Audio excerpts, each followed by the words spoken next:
So, good morning guys. For today's video, ang gagawin natin is himay-himayin natin tong mga codes. So, there are different types of problems and program dito sa ating Pythons.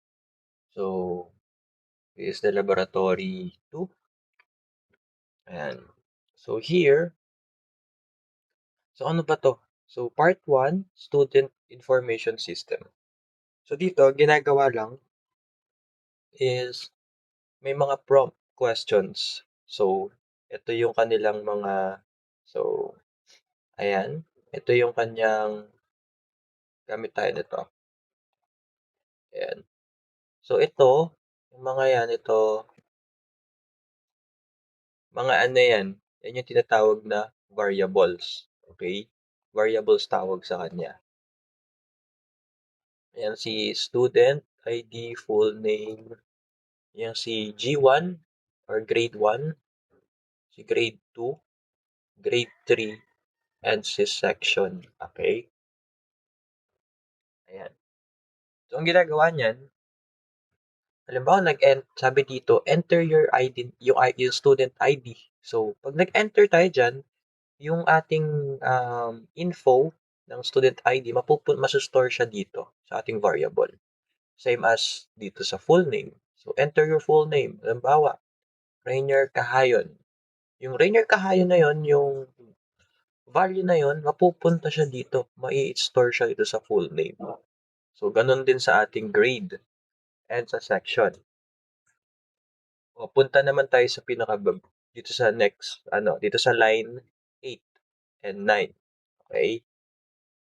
Dito, ang ginagawa kasi dyan, dito, so, di ba na-store na nga dito kay G1, G2, and G3 yung mga grade. So, ginagawa niyan, so dito, halimbawa, nag-enter ako ng 10, 10, 10. So, dito, 10, sa G2, 10, 10. So, bali ang basa dyan, 10 plus 10 plus 10. Okay? So, ang value na ng x natin is 30. 30, bakit? Kasi pinag-plus natin yung tatlong 10. Okay? So, ngayon naman, since 30 na yung laman nito, call out naman siya dito. Gagamitin naman daw siya dito sa x. So, x divided by 3. And then, yung magiging product niyan is magiging y. Okay? Yung value niyan, yung magiging total niyan is y na. Okay, nagigets? Ngayon, punta pa tayo sa pinakababa. Ayan. So, sabi ko sa inyo, dito sa student, so, dito nag-print siya ng student report. So, print lang yan. Pagdating sa 12, ang ginagawa niya is, bakit may F dito? Ayan, bakit daw may F dyan? Siya yung pang-format. Okay, pang-format siya. Para gumana to. Itong variable na to. Yung mga nasa loob na variable ng print. So, ngayon, kukunin daw natin yung i-display daw natin yung student ID na in-enter dito kanina. Kunyari, ko dyan, 111. So, ang gagawin nitong 12, yung ID mo daw, i-display niya yung nakastore dito na 111. Same as sa name, sa section, and yung sa grade. So, anong gagawin dito sa pinakadulo? So, ang gagawin dyan, basically, is what? I-display niya kung ano yung na-compute niya. Diba, sabi ko dito, pinag-plus niya tong tatlong grade is equal to x na siya. So, yun na yung value ng tatlo dito sa x. Ngayon, since may laman na yung x, di-divide daw sa 3, and then yung sagot doon is pupunta sa y. So, kinall out natin yung y. Ito, dito na yung y, di ba? So, ngayon, i-display nyo naman yung average. Yun yung magiging average ng ating grade. Okay? So, ganun gumagana tong ating part 1, yung Student Information System. So, ganun lang siya kadali. So, ito yung kanyang output. As you can see, nag-output siya rito ng student ID. So, 2025-001. So, kita mo siya dito, oh. Ayan, oh. 'Di same sila. Then what else? Oh, Juan de la Cruz. Juan de la Cruz. Kinall out lang, 'di ba? Dito, yung kanyang section. Oh, ito yung section niya, ayan. Ano pa? Yung grade niya, ayan. Ayan yung grade. Oh, ito yung grade niya. So, 85, 90, 85. 85, 90, 88. Sakto lang, 'di ba? Display nga lang talaga. Ngayon, ang ginawa dito, bakit naging 88? So, ang ginawa niya, pinag-plus-plus niya 'to. So, 85 plus 90 plus 88 and then divided by 3. Ang sagot, 88.0. Ganyan lang siya. Okay? Ganyan lang yan gumagana. Ngayon, punta naman tayo dito sa ating, what is it called? Yung ating salary calculator. So, dito, putol kasi yung code. Okay? Putol siya. Pero, konti lang naman yung naputol. So, ito lang yung naputol dyan. Ito. Ayan, ay, mali. Ito natin. Ayan. So, yun lang naman yung naputol dyan. Ito. So, sabi daw, mag-input daw tayo ng name. Yung name, then yung salary, and then yung ating overtime. So, ngayon, nung nakapag-input na tayo, ang nangyayari, kinukuha natin yung ating um, time. Dito meron tayong overtime. So, ngayon, yung ating variable ng overtime is i-divide natin. I-times natin yan sa 150. And then, yun yung magiging time. Okay? Ngayon, dito nag-input daw tayo ng 225 para sa salary. So, yung salary na 25, ito yon variable niya. Pagpaplasin daw natin yung na-compute sa time. So, salary plus time is equal to our gross. Yung ating gross income. So, meron tayong gross and time. Paano naman yung tax? Kasi may tax yan, di ba? So, 12% tax. So, since meron na tayong gross, ita-times lang natin yan. So, 0.12 since 12% ang ating tax. So, that will be our tax. Okay? Now, since meron tayong time, gross, and tax, we need to assess kung magkano yung kanyang magiging net salary or yung kanyang net pay. So, para magawa yun, all you need to do is to minus. Okay? Subtract. So, gross minus tax. And then that will be our net. Nagigets? Nagets. So, dito tayo sa baba. Pupunta na tayo sa line 11 to 12 and so on. Ngayon, so ito, print lang naman yan. Print lang yan. Dito, i-display daw natin yung kanyang salary. So, i-display yung ating salary. So, 2.5 kasi yun yung in-enter niya. 2.5. See, here. In-enter niya 2.5, di ba? 2.5. Ngayon, i-print daw natin yung time. So, yung time natin, ito. Yung ating OT, so yung 12 times 150 equals what? So, times natin sa 150 eh. So, overtime is 1/8. So, magiging 1/8 dito sa time. And then yung ating gross, ayan, salary plus time, ayan, piprint niya uli, same also tax, and sa ating net pay. So, kung makikita nyo, ito, itong mga yan, yung line na yan, is yan yung pinaka-formula lang. Formula lang, okay? Para um, makapaggawa tayo ng mga um, um, dito computations. And then, yung kanilang naging bagong variable is yun yung ating tinawag dito sa ating prints. Okay? So, nagkaroon tayo ng tinatawag na um, Dun kumbaga nabago natin siya, na-edit natin or nagamit natin yung mga raw inputs natin, yung mga data. Kumbaga na-manipulate natin siya to have this NetPay, this system. So again, ganyan gumagana si salary calculator. Ayan. And so ngayon naman, punta naman tayo dito sa pangatlo, which is the online shopping cart. So another program na naman. So himay-himay ulit natin siya. So dito sa code, sabi dito, enter product 1. So mag-enter dito na product 1 dyan. Then may store yung i-type mo dito sa ating product name 1. Dito. Then, pag enter the quantity. Then, ma-store siya dito sa P1. Okay? Ngayon, enter mo daw yung price ng gusto mong um, product. Yan, dito. Then, may store siya sa price 1. So, ngayon ang gagawin, since si P1 is yung quantity and yung price. So, kumbaga, halimbawa, dalawa yung quantity ko. Gusto ko dalawang product. So, ang mangyayari, ita-times na lang din yan sa price para magpantay. Okay?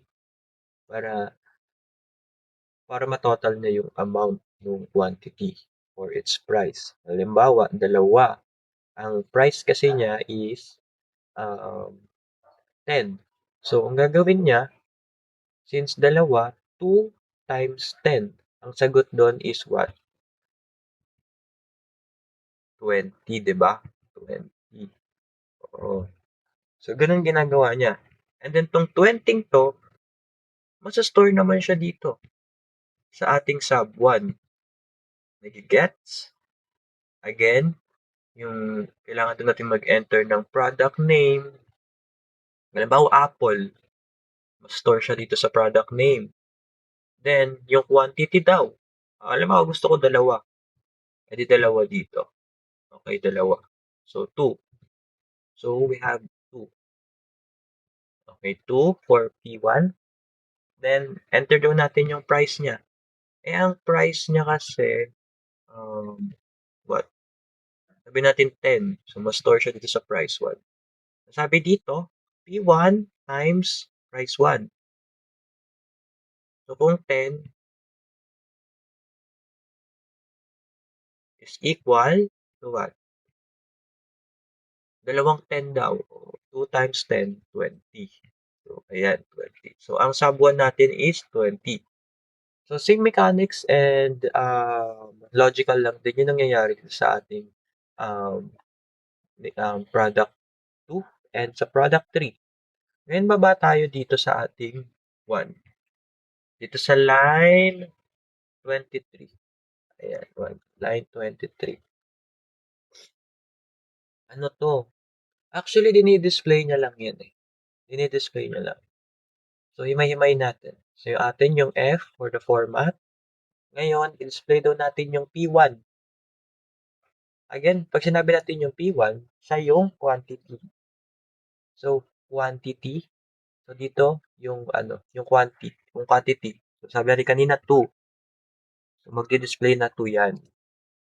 Product name, yung Apple. Sabihin na lang natin A. As in, Apple. A. Then, yung ating price. So, sabi natin yung Apple kanina is, what? 10 pesos. Yan. And then, yung ating sub 1, which is yung sub total. Okay? Yan. And, bali magiging 20 to. Yan. Yan.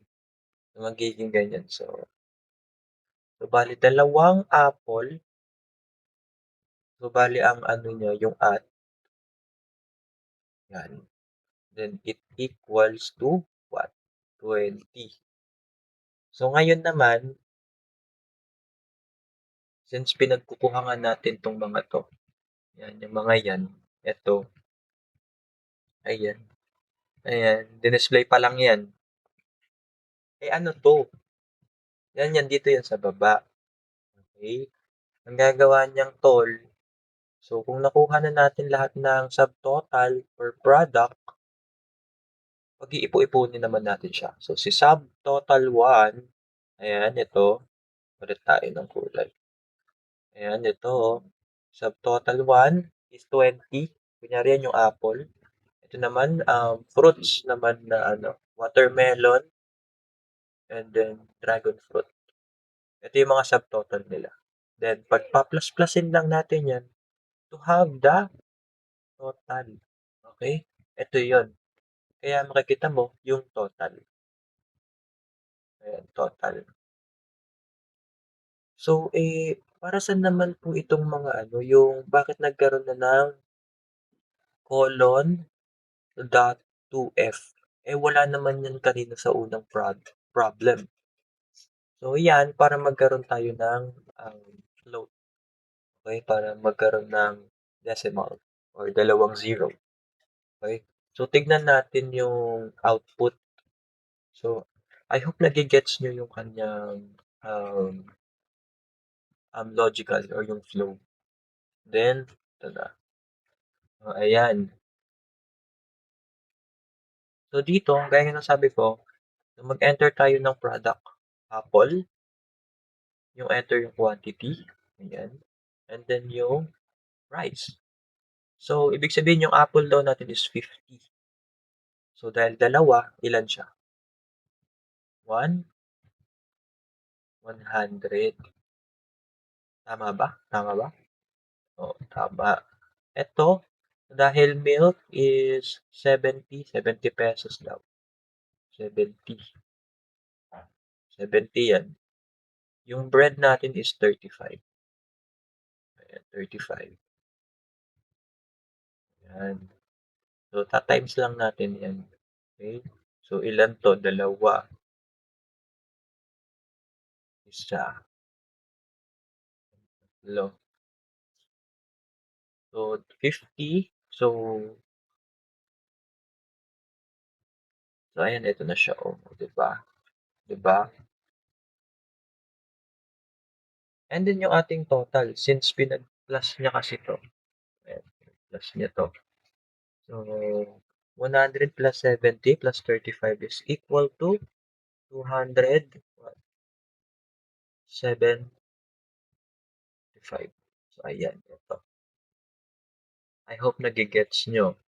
Same lang din siya dito. Ayan. Okay? So, that is the online shopping cart. Ganyan siya gumagana. Ayan, dito naman tayo. Punta naman tayo dito sa ating leap year checker. So, super iksi lang siya, short lang. So, ano bang ginagawa niya? Dito ang sabi, mag-enter daw po tayo ng year. So, kung makikita nyo, gumamit siya ng int. It means number lang yung pwede. Ginagawa niyang number si string. Ayan. Then, pag nag-enter ako ng 2004, mas store yan dito sa year. Tapos, punta naman tayo, pupunta siya sa condition. Okay? So, ang condition niya, if year is, so, if year is divisible by 4 equal to 0, and year is divisible by 100 is not equal by 0, then it is a leap year. I hope nagigets nyo. If else, halimbawa hindi pumasok, hindi raw divisible, hindi rin siya, and divisible siya by 100, then itatapon nyo lang to dito sa else. It means this is not a leap year. So, ganun lang gumagana. For example, ito, 2008. So, chinek niya, pumasok siya dun sa condition, that's why it's called a leap year. Because it is divisible by 4 and cannot be equal to 0. O, ito, 2007. It's not. Hindi siya. Ganun gumagana si leap year. Alright, so punta naman tayo sa itong problem na 'to. So, this is the triangle type identifier. So, here we have three prompts. So, enter the side 1, 2, and 3. Ayan. So, meron tayong conditions. Here, mag-start siya sa line 5. Ang sabi dito, pag yung side 1 to side 2 is greater equal than 3, it means pare-parehas lang sila ng haba. Ayan. Kita mo to? Ayan. Kung greater equal than 2, kung pare-parehas lang sila, that is called equilateral. Okay? Again, pag silang tatlo is equal lang sila, pare-parehas lang sila ng haba. Kunyari, nag-enter ako ng 2, dito rin 2, and sa side 3 is 2. So, that is equal. That's why called equilateral. It means pare-parehas lang sila ng haba. Ngayon naman, pag pag hindi siya pumasok dito sa condition na 'to, ibabato niya 'to dito sa else if. So, ano naman 'yan? Isosceles. Pag sinabi nating isosceles, it means dalawa diyan is mahaba. Alright? Dalawa. That's why side 1 is equal to side 2. Or side 2 is equal to side 3. Or side 1 is equal to side 3. Because ang hinahanap dito is kailangan yung dalawang side is same. Same lang sila ng haba. And yung isang side or itong side 3 is dapat is either mas mahaba siya or mas maigsi. So, ganun lang. Dito dito sa again dito sa ELF na 'to, sa isosceles, dalawa yung hinahanap, dalawa. Then 'pag hindi niya pa rin na-meet, halimbawa, hindi hindi dalawa yung side, okay? Hindi pantay. That is called scalene na siya. Ito na siya, okay? It means it means simulan natin 'to. So, it means hindi pantay-pantay lahat ng sides. For example tayo. Sa unang side, yung S1 is equal to 1. Yung S2 is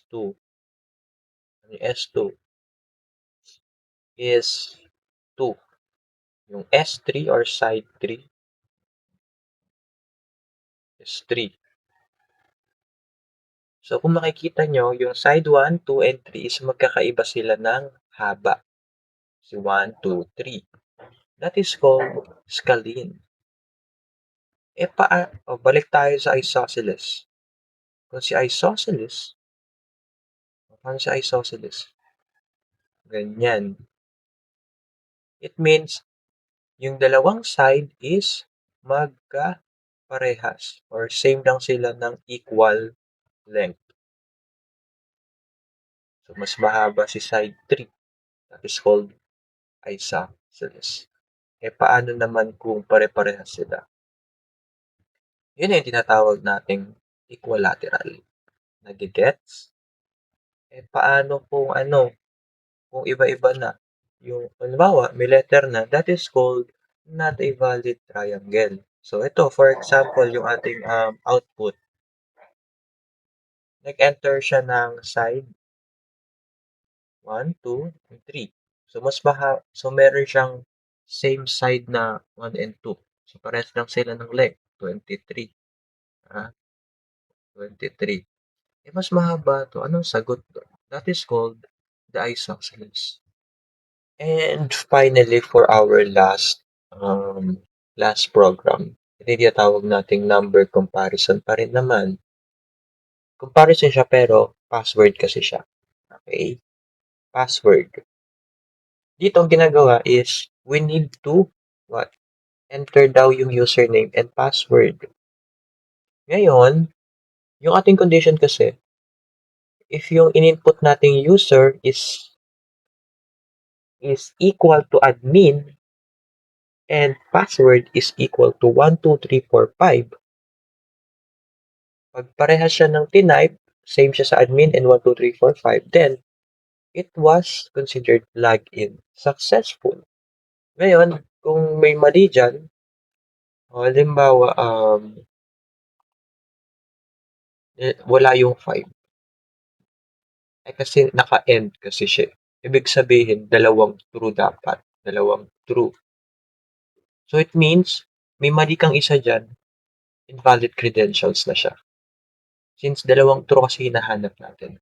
So dapat, parehas sila dito sa admin, equal siya dito sa admin, and equal siya dito sa 1, 2, 3, 4, 5.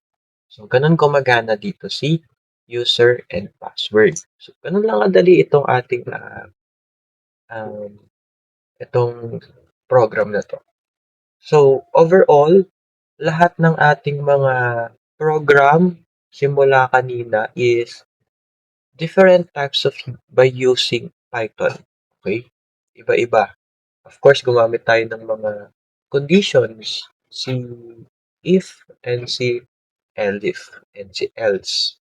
So, that's it for our topic for today for this activity.